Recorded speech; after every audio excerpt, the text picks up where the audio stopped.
Assalamualaikum warahmatullahi wabarakatuh. Kembali lagi di channel Radio Horor. Untuk kisah kali ini ada sebuah cerita dari tulisannya Netra Sandekala. Dan untuk kisah yang akan saya bawakan kali ini, sebuah kisah yang berjudul Radio Tua. Sebelum kita lanjut ke ceritanya, tekan dulu tombol like video ini dan jangan lupa tekan juga tombol subscribe channel ini. Nyalakan juga lonceng notifikasinya agar tidak ketinggalan cerita-cerita lainnya. Dan buat teman-teman yang pengen belanja-belanja, nanti silahkan saja klik etalase yang ada di pojok kiri bawah. Atau teman-teman bisa kunjungi link pembelian yang ada di kolom deskripsi. Dan seperti apa untuk kisah kali ini? Langsung saja kita masuk ke ceritanya.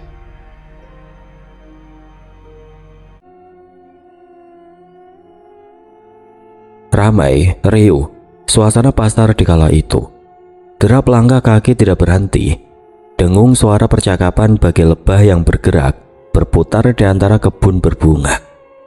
"Ayo monggo, daging bu, ikan laut masih segar," teriak salah satu pedagang, disambut dengan suara riuh lainnya.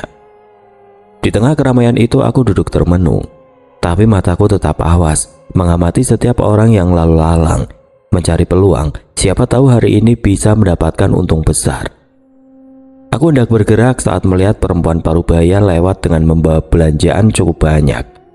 Silau emas yang dipakainya membuatku bergairah. Mungkin saja tanda rezeki dari Tuhan.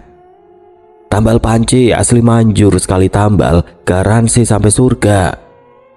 Seseorang tiba-tiba berdiri di depanku. Raut wajahnya datar, menawarkan berbagai macam bentuk produk, tambal panci, busa cucian, bahkan lem semut. "Sontoloyo, minggir," desisku tidak sabar. "Lihat dulu mbak, monggo," kata si penjual, menyodorkan sebungkus lem tikus. Aku menghindar mencoba melewati pedagang asongan itu, namun ia terus menghalangi jalan. "Minggat!"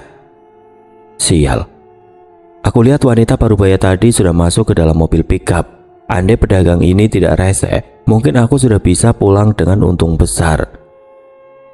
"Pergi, atau kumis lelemu aku tambal pakai lem ini," ancamku dengan mata yang menyipit berbahaya. "Cantik-cantik kok galak," ujar si penjual. Aku menggeram, menampilkan gigi-gigiku, berharap laki-laki itu ketakutan, tetapi justru mendapat komentar pedasnya. "Mbak, ada cabai," ucapnya terkekeh menunjuk gigiku lalu melangkah pergi. "Oh kampret." Spontan lidahku bergerak mencari sisa cabai yang tertinggal. Kembali aku dudukkan kembali pantatku, memperhatikan sekitar, berharap tanda rezeki muncul kembali. Ya, meski profesiku ini tidak halal, tapi mau bagaimana lagi? Jika tidak mencopet, aku tidak sanggup menghidupi kedua adikku yang masih kecil-kecil itu. "Ayo, nyari apa?" Aku tersentak kaget saat mendengar suara dan sentuhan cukup keras di bahuku. Berisik, sudah sana pergi, us, pahit-pahit, dugong laut menghalangi pandangan," sentakku sambil melambaikan tangan. Supri teman satu profesiku tersenyum geli. "Kalau di sini duitnya kurang banyak, coba ke belakang, ke bagian barang-barang loak, biasanya tebel." "Alah, tebel apa? Sampah, mentok cuma rongsokan." Damar, dibilangin kok nggak percaya," kata Supri sambil menarik satu buah jam tangan yang masih cukup bagus. Aku melirik jam tangan itu sekilas, lumayan memang, tapi bukan itu incaranku. Aku lebih mendambakan dompet kulit coklat dengan sekepok uang di dalamnya. "Paling juga rusak. Sudah sana minggat, perutmu itu menghalangi pandangan," kataku sambil mendorong tubuh gemuk Supri. Supri menyeringai dengan muka songongnya. Ia berjalan menjauh sambil melambai-lambaikan jam tangan emas di tangannya. Aku mendengus kesal, tetap teguh pada pendirian, prinsipku pantang pulang sebelum dompet di tangan. Namun setelah hampir menunggu 30 menit berselang, semua tampak sama, hanya ada orang lalu lalang beraroma amis bercampur keringat. Akhirnya aku putuskan untuk berjalan sedikit ke arah belakang. Mungkin saja Dewi Fortuna bersamaku kali ini. Asem, tahu gini aku lewat luar. Umpatku kesal bercampur jijik. Aku langkahkan kaki perlahan, sesekali melompati genangan air comberan. Di sini suasana lebih terasa sepi. Suara teriakan dan dengung percakapan terdengar lebih sayup, digantikan dengan tarikan dan pukulan besi beradu. Di salah satu sudut aku lihat tumpukan kipas angin mati, televisi tabung, panci berkarat, bahkan sepeda kecil tanpa roda yang digantung di atas kios. Sesekali aku hela nafas kesal. Harusnya aku tidak menuruti saran dugong laut itu. Lihat saja tempat ini, hanya ada rongsokan. Supri kampret, mau cari apa di sini? Namun aku putuskan untuk terus melangkah, menyisir lorong di antara kios yang masih tertutup. Setidaknya kalau tidak ada dompet, masih ada barang yang bisa aku jual nantinya. Brak, tidak ada angin, tidak ada kebakaran. Tiba-tiba ada yang mendorong punggungku dari belakang. Aduh, ucapku jengkel, memutar kepala ke belakang, berniat memaki siapapun yang sudah mendorongku tanpa alasan. Namun tidak ada siapapun di sekitarku. Kampret, ngumpet di mana? Umpatku kesal, menelisik setiap ujung lorong, mencari manusia tidak punya adab sopan santun. Aku berpaling cepat, memandang satu box kayu berlapis plat seng. Kalau benar orang itu bersembunyi di sana, habislah sudah. Kulangkahkan kaki, bak seekor banteng yang sedang murka. Aku posisikan kuda-kuda mengambil ancang-ancang. Brak! Sengaja aku tendang box itu dengan keras. Pasti manusia di dalam benda itu bakal pecah gendang telinganya. Aku terhenti, kembali memandang box itu. Kurang ajar memang, belum kapok rupanya. Kembali kupasang kuda-kuda. Tidak tahu saja manusia keparat ini sedang berhadapan dengan siapa. Brak! Brak! Brak! Berulang kali aku menendang box itu sekuat tenaga. Mampus pikirku, suruh siapa jahil sama orang, bukannya minta maaf malah ngumpet. Keluar, ucapku sedikit lebih keras. Tidak ada sautan. Brak! Ku tendang sekali lagi, namun bukannya keluar dari persembunyian, justru suara kekeh tawa itu kembali muncul. Jengkel aku bergerak ke samping, melongokkan kepala ke bagian belakang box. Seketika aku terdiam. Tidak ada siapapun. Kosong. Lalu aku mencoba mengecek di sisi sebaliknya. Sama saja, tidak ada siapapun di sana. Aku terdiam, memandang sekitaran, begitu sepi. Padahal aku yakin suara itu berasal dari dalam box. Untuk sesaat aku teringat katanya, tempat ini memang angker. Aku tersentak kembali, aku pastikan kali ini aku tidak salah dengar. Yakin kalau suara itu berasal dari dalam box. Meski ragu, takut ada hantu atau setan, nekat saja aku buka penutup box dengan paksa. Seketika bau apek menyeruak, seperti aroma kain basah yang dibiarkan berhari-hari. Terus aku aduk isi box itu.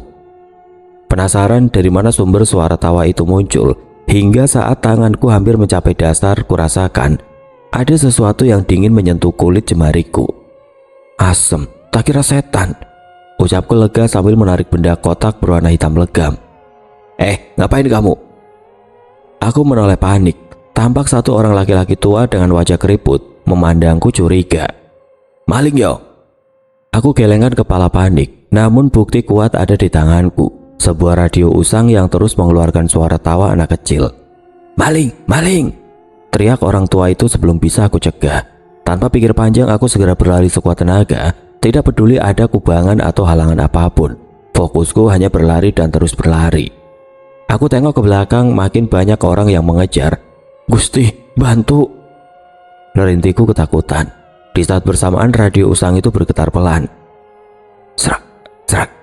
Tragedi memilukan terjadi di pasar Rejo Nawang. Seorang pria, bertubuh kebal, tertabrak truk pengangkut sayur.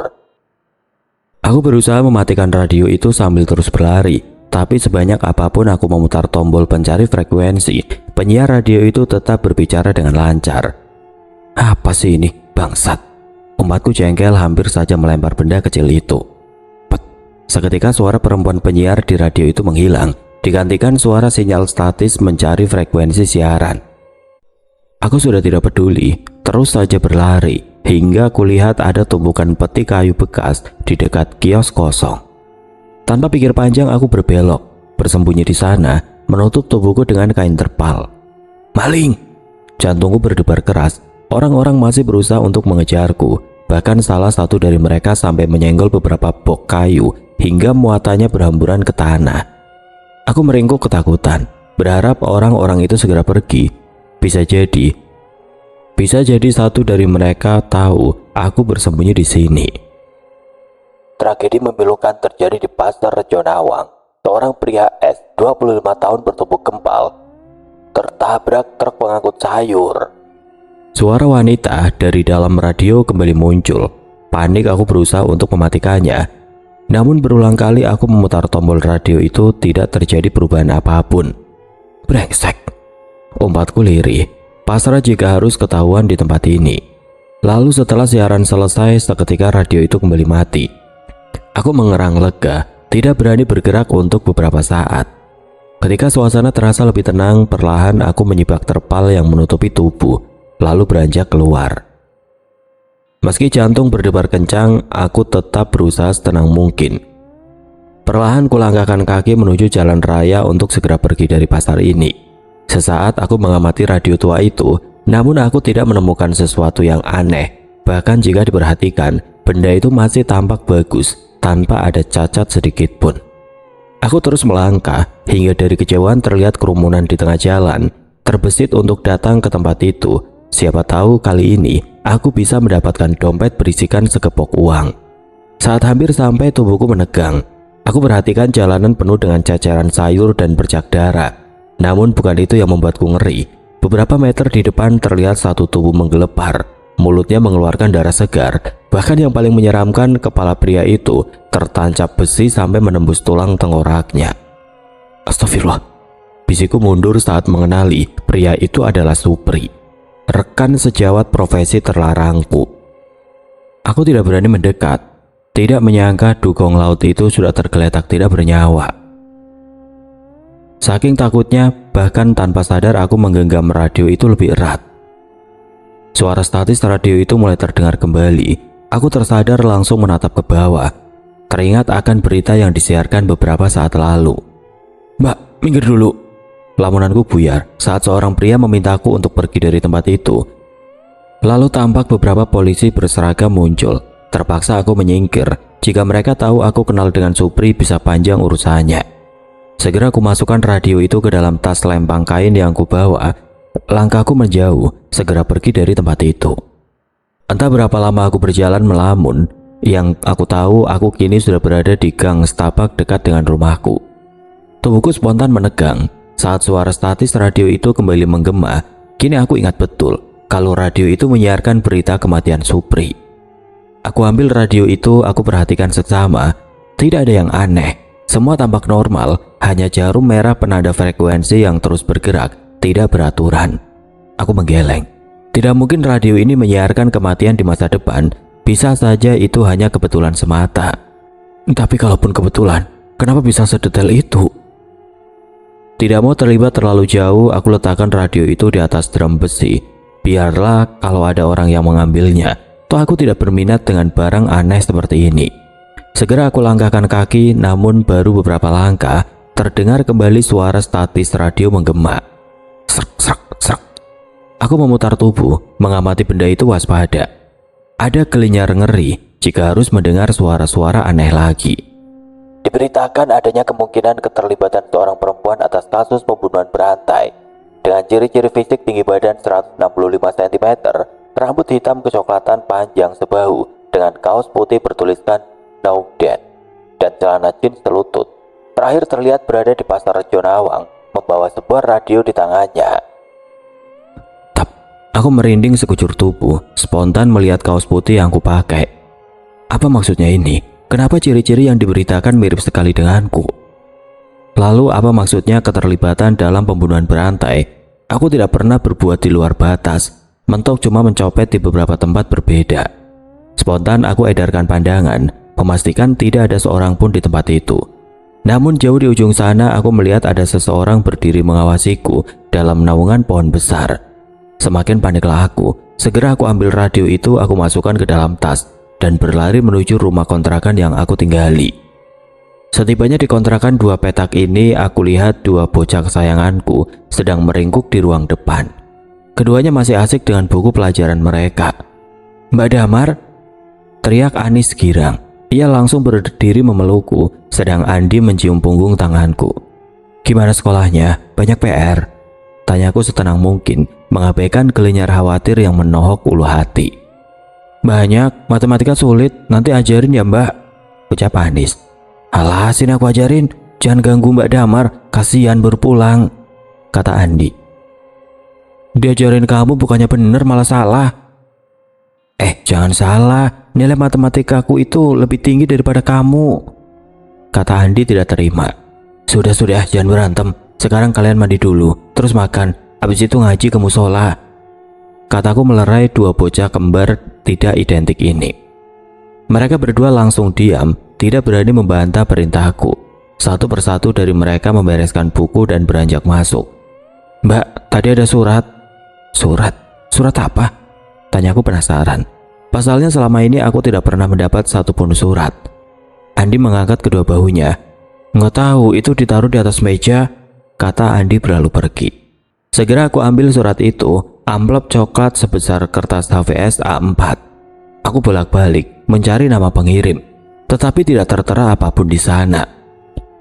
Simpan radio itu. Nafasku langsung menderu hebat. Sesaat aku mencerna maksud dari kalimat ini. Andi. Bocah itu langsung keluar kamar, raut wajahnya ketakutan. Hampir tidak pernah aku teriak sekencang itu. Dari siapa surat ini? Nggak tahu Mbak, tadi ada bapak-bapak yang nganterin, kata Andi bingung. Bapak-bapak siapa? Nggak tahu Mbak, tadi orangnya langsung pergi, ucap Andi makin ketakutan saat melihat ekspresiku. Aku meremas kertas itu kuat-kuat, tidak bisa berpikir lebih, bingung dengan kejadian yang kualami hari ini. Lain kali jangan terima surat atau apapun kalau kamu tidak kenal orangnya, paham? Ucapku serius. Andi dan Anis mengangguk ketakutan. Tidak paham kenapa aku bisa semarah itu hanya karena surat. Jam berlalu dengan cepat, tidak terasa malam sudah menjelang. Setelah seharian mengurus rumah dan kedua adikku, akhirnya hari ini aku bisa meluruskan punggung. Aku rebahkan badan di kasur tipis. Sesaat aku melihat benda kotak di dalam tas kainnya. Sontak memori tadi siang muncul dengan cepat. Kejadian saat aku dituduh sebagai maling, siaran radio aneh, kematian Supri sampai surat kaleng yang dikirim seseorang. Aku beranjak, mengambil radio itu, lalu memeriksanya dengan seksama. Tidak ada yang aneh, semua normal. Namun saat aku mencoba mencari frekuensi siaran, tidak ada yang menyaut, hanya dengung statis tidak beraturan. Aku semakin bingung apa yang sebenarnya terjadi. Lalu pikiranku tertuju pada siaran tentang keterikatan wanita yang menjadi sindikat pembunuhan berantai. Sial, kenapa ciri-ciri yang disebutkan begitu mirip denganku? Aku gelengkan kepala, meyakinkan diri kalau yang dimaksud penyiar itu bukanlah aku. Ada banyak wanita muda dengan menggunakan kaos putih dan celana jeans di pasar Jonawang. Kembali aku periksa radio itu. Aku buka bagian baterainya, namun semua tampak normal. Tidak ada yang aneh sama sekali. Ucapku kesal sambil menaruh kembali radio itu. Aku masih tidak paham dengan situasi ini. Lama aku termenung menatap langit-langit kamar, memikirkan semua kejadian aneh yang aku alami hari ini. Hingga perlahan kesadaranku mulai menghilang. Aku membuka mata, seketika aroma solar tercium begitu pekat. Di depanku ada setir bundar berwarna hitam. Aku lihat ke arah depan, menyadari kalau aku sedang menatap jalanan tidak jauh dari pasar Jonawang. Namun ada yang aneh, entah bagaimana kulitku jauh lebih hitam. Banyak urat menonjol dan permukaan yang kapalan. Apa ini? Bisikku dengan suara serak, asing di telinga. Lalu kulirik kaca spion, herannya bukan wajahku yang muncul, namun seorang pria tidak aku kenal dengan kumis baplang tebal. Namun aku tidak bisa berpikir. Seolah memang pria itu adalah aku. Serak, serak, serak. Terdengar suara statis dari sebuah radio kecil di atas kap dashboard. Aku mengenali bentuk radio itu. Tragedi memilukan terjadi di pasar Jonawang. Seorang pria S, 25 tahun bertubuh kebal, tertabrak truk pengangkut sayur. Tanpa bisa aku kendalikan, tangan ini mulai menghidupkan mesin mobil. Suara raungan keras terdengar memegahkan telinga. Aku menghidupkan sebatang rokok, lalu menjalankan mobil itu perlahan, makin lama makin cepat. Hingga kulihat satu orang bertubuh gempal berjalan sambil tersenyum sumringah. Pria itu tidak memperhatikan jalan. Ekspresinya begitu sumringah, melambai-lambaikan benda kecil di tangannya. Ingin berteriak meminta Supri untuk pergi dari situ, namun tidak ada suara yang keluar. Seolah tubuh ini kembali dikendalikan oleh entitas lain. Brak! Tubuhku bergerak ke depan, sampai kepalaku terantuk setir bundar. Sesaat aku hanya melihat tanpa rasa bersalah sedikit pun. Lalu kubuka pintu mobil.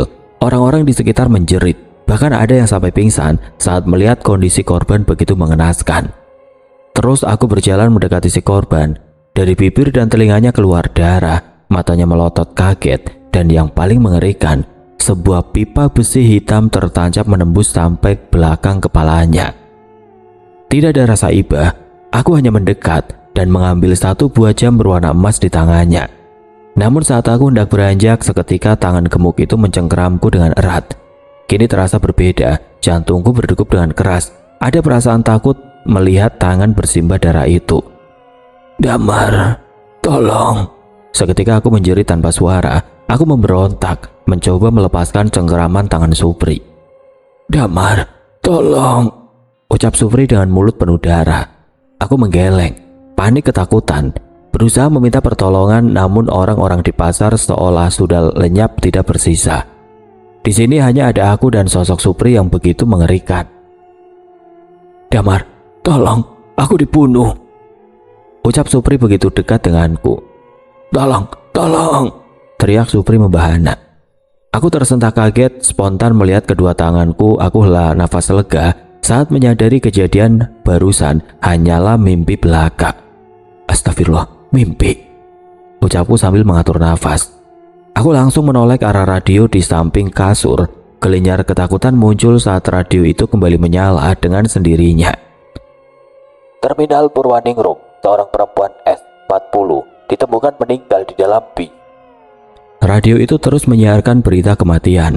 Aku meraih radio itu, berusaha untuk mematikannya, namun tidak berguna. Benda kotak itu terus memunculkan suara wanita dengan nada datar. Diketahui wanita itu memiliki ciri-ciri berkulit kuning langsat dengan rambut hitam sepinggang. Ia memakai baju terusan berwarna biru dengan tas ransel berwarna hitam. Tep, seketika radio mati, digantikan dengan bunyi statis naik turun. Belum sempat aku berpikir, terdengar suara ketukan pintu depan rumah. Sesaat aku ragu, tapi jika aku tidak melihat, takut ada orang jahat masuk dan melukai kami semua. Perlahan aku bangkit, berusaha sepelan mungkin agar tidak menimbulkan suara. Lalu kuintip dari celah jendela di samping pintu, tidak ada siapapun. Kosong, namun di atas keset kusam tergeletak satu benda yang begitu mencurigakan. Segera aku buka pintu, menoleh ke sekitar, mencari siapa yang menaruh amplop kecil ini. Masih sama dengan surat kaleng tadi siang, tidak ada nama pengirim, hanya tertera namaku, Damar. Aku sobek amplop itu dengan tangan gemetar. Aku ambil sepucuk surat di dalamnya. "Pergi ke terminal Purwaningrum, selamatkan atau mati." Dek, seolah jantungku berhenti berdetak. Lalu kubuka kertas lainnya di dalam amplop. Kali ini aku benar-benar ketakutan. Dari kertas itu menampilkan satu foto. Anis dan Andi sedang mengaji di masjid dekat dengan rumah ini. Dan yang lebih mengerikan, di wajah kedua adikku disilang menggunakan tinta berwarna merah. "Diam dan lakukan." Nafasku benar-benar menderu. Aku paham maksud dari pengirim surat kaleng ini tanpa harus membacanya berulang. Tapi kenapa? Apa tujuan mereka? Kenapa mereka mengikut sertakanku dalam permainan mengerikan ini? Aku menatap wajah Anis dan Andi yang tertidur begitu pulas. Dengan tangan gemetar kuusap kepala mereka. "Gusti, apa yang sebenarnya terjadi?" Lalu aku putuskan kurai tas lempang kumal itu. Radio tua di dalamnya terasa begitu dingin. Kali ini aku tidak punya pilihan. Ancaman foto itu bukan main-main lagi. Aku tahu santet dan guna-guna lebih tajam dari belati. Segera aku melangkah keluar, mengunci pintu rapat-rapat, dan saat aku menatap keluar, seketika udara dingin menerpa, membawa aroma bunga kantil dan sedap malam yang tidak pernah aku cium selama ini. Malam itu perjalanan menuju terminal Purwaningrum begitu sunyi. Sepanjang perjalanan, telingaku sayup menangkap suara-suara ganjil, bukan suara kendaraan, tetapi seperti gemerincing gelang kaki penari yang terdengar begitu ritmis. Srak. Radio di dalam tas berbunyi lagi. Kali ini tanpa aku sentuh, namun yang membuat aku tertegun, suara itu bukan siaran berita seperti sebelumnya, melainkan tembang Jawa yang dilantunkan begitu sendu. Aku tersentak, lalu mempercepat langkah setengah berlari. Suara sinden itu membuat jantungku berdetak tidak beraturan, seakan ia sedang mengantarkanku kepada liang kematian. Sesampainya di terminal Purwaningrum, suasana begitu sunyi. Lampu jalan menciptakan bayang-bayang panjang, seakan itu penari yang sedang mengikutiku. Kali ini aku tidak membuang waktu lagi. Aku segera mencari wanita dengan terusan baju berwarna biru dan berambut panjang, seperti yang dicirikan oleh radio itu. Terus aku mencari hingga di sudut terminal terparkir sebuah bis karatan yang mesinnya mati. Namun lampu kabinnya tampak menyala kekuningan. Kusisir satu persatu bangku hingga di deretan ketiga dari belakang, seorang wanita duduk tegak menggunakan baju berwarna biru dan rambut panjang tergerai. Segera aku berlari ke arah pintu masuk. Saat melangkah naik ke dalam bis, seketika hidungku mencium bau apek jok bis bercampur aroma bunga kantil dan sedap malam. "Mbak," wanita itu tidak menoleh. Rambut hitamnya terurai menutupi sebagian wajah. Aku mencoba mendekat, meski merasa ada yang tidak wajar. Lalu saat aku sampai di dekatnya, seketika mataku mengarah ke bawah kursi wanita itu. Satu tampah kecil berisi sesajen. "Mbak, bangun." Aku memberanikan diri untuk menyentuh bahunya. Dingin, seakan aku baru saja menyentuh es batu yang meleleh. Namun belum sempat aku mencerna semuanya, perlahan kepala wanita itu berputar menghadap ke arahku. "Kamu terlambat." Aku memekik melihat ke segala arah, mencari dari manakah sumber suara itu muncul. Padahal jelas sosok di depanku ini tidak berucap sama sekali. Brak!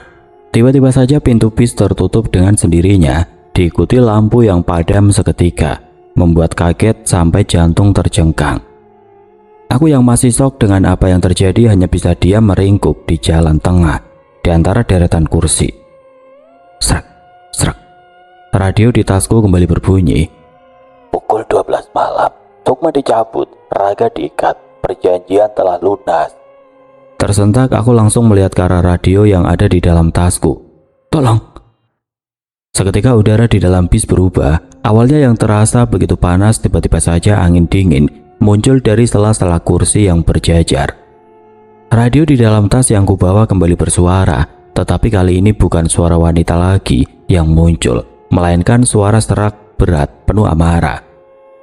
"Dugong laut, minggat, perutmu menghalangi pandangan." Aku tersentak, itu suaraku. Kalimat itu yang kuucapkan pada Supri tadi siang. Bagaimana mungkin suaraku muncul di radio itu? Sepersekian detik aku terdiam. Lalu tiba-tiba saja muncul suara hantaman keras dan bunyi tulang patah dari arah radio. Brak! Aku menggeleng kuat, menyadari sesuatu. Radio itu tidak hanya meramalkan masa depan, tetapi benda sial itu juga merekam sumpah serapahku.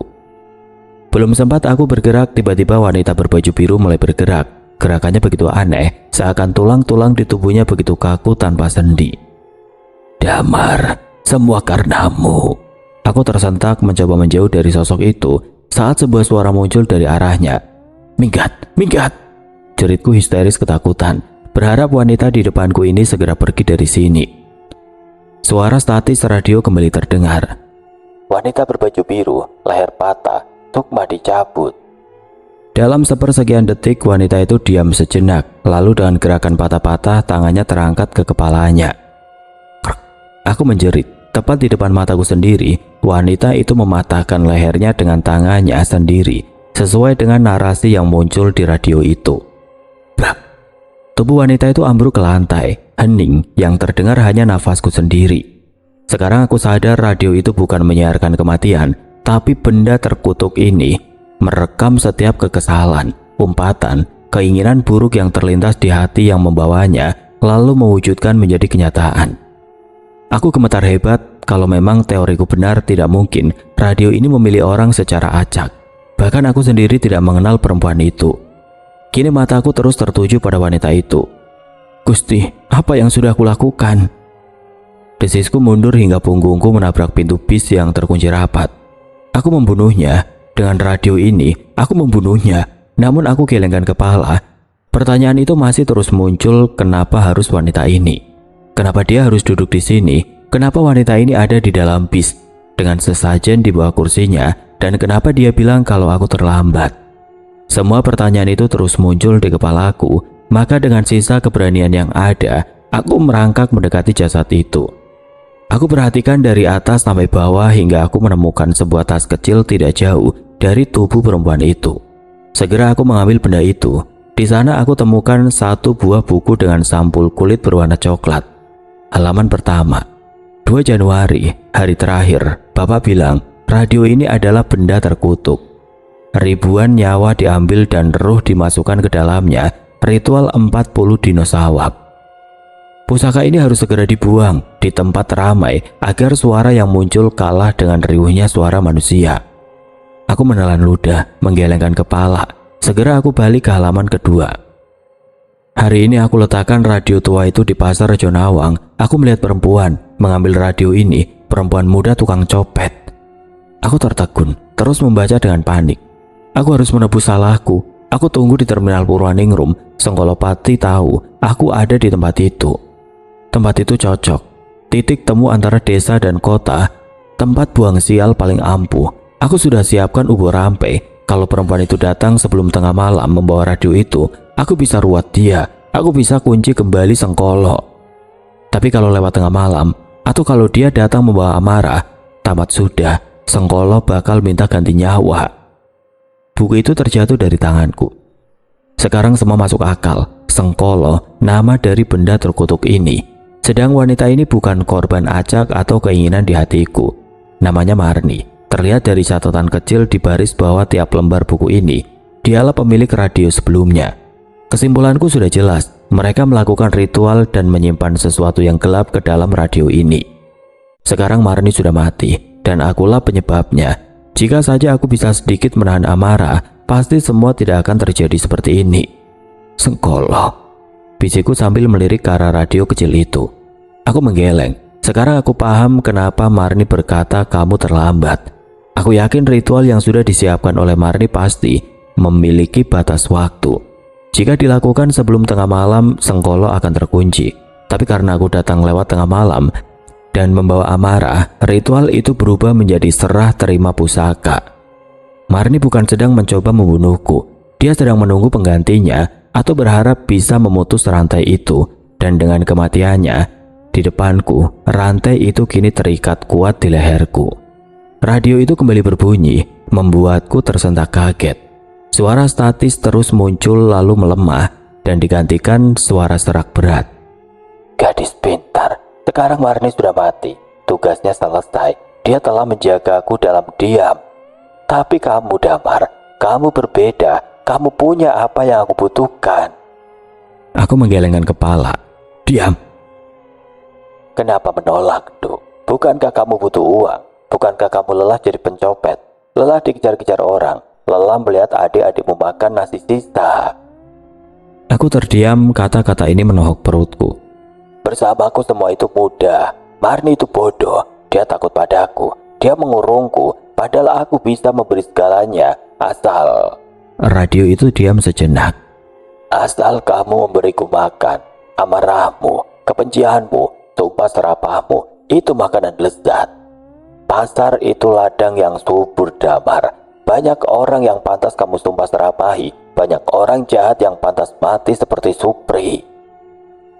Supri teman aku. Teriakku meski air mata mengalir. Teman yang menipu, teman yang merendahkanmu. Sudahlah, mari kita lihat apa yang terjadi di rumah kontrakanmu sekarang. Jantungku berhenti berdetak. Jangan sentuh mereka. Radio itu tidak peduli. Suara statis berdengung sebentar lalu muncul suara kompor gas yang mendesis. Andis lupa mematikan kompor setelah menghangatkan sayur. Andis sedang tidur di kamar sebelah. Bau gas mulai memenuhi ruangan. Hentikan. Aku berteriak histeris. Marah, Damar. Bagus. Tapi marah padaku tidak gunanya.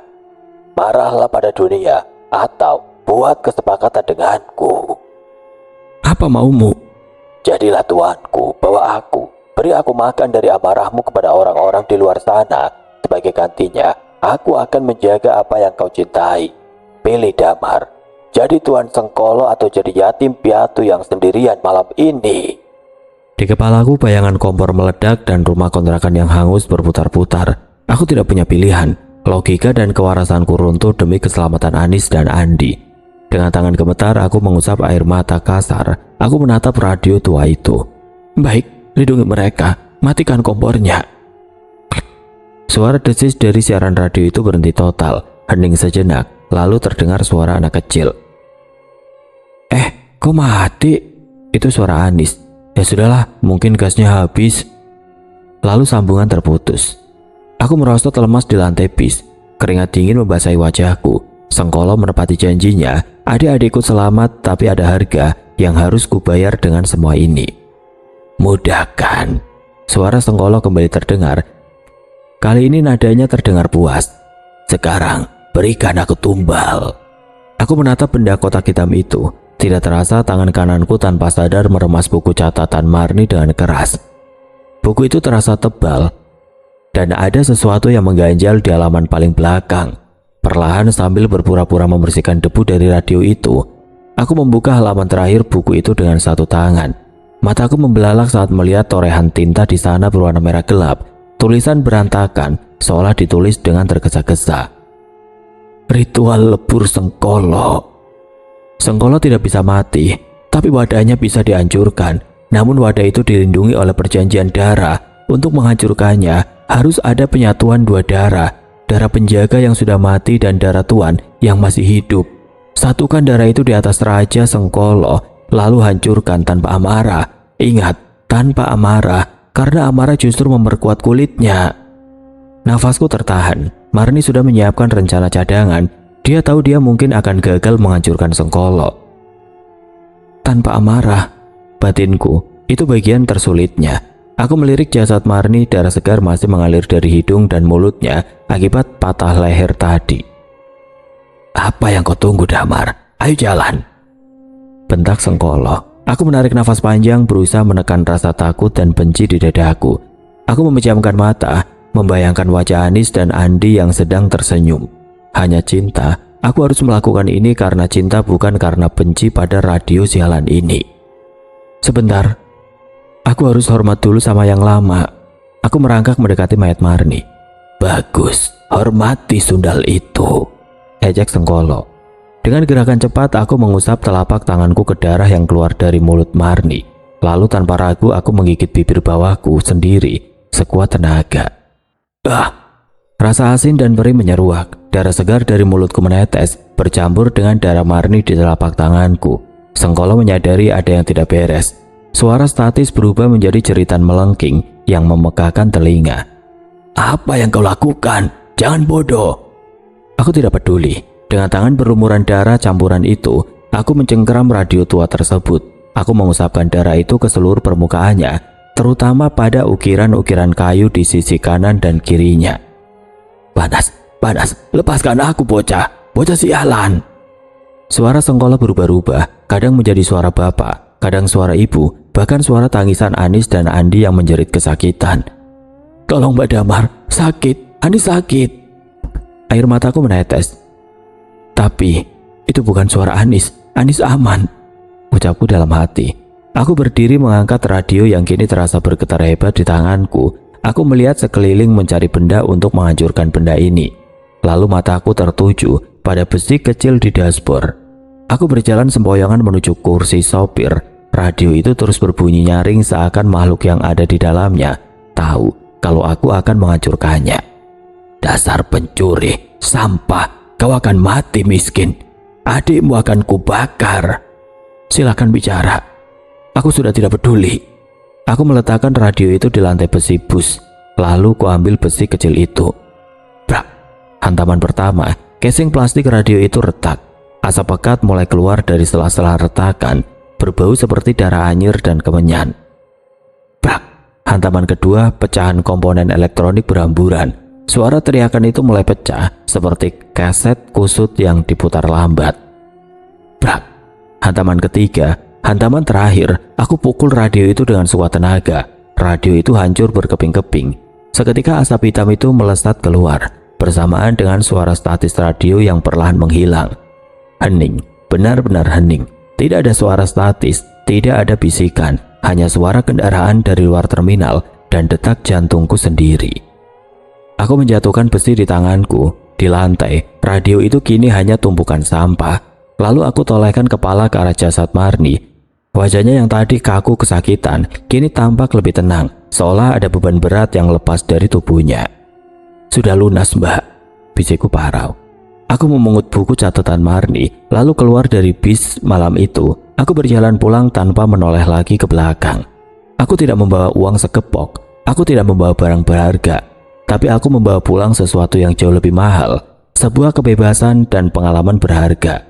Dan besok pagi, aku akan mencari kerja yang halal, walau cuma jadi tukang cuci piring. Setidaknya tidak ada setan yang menyamar menjadi barang rongsokan.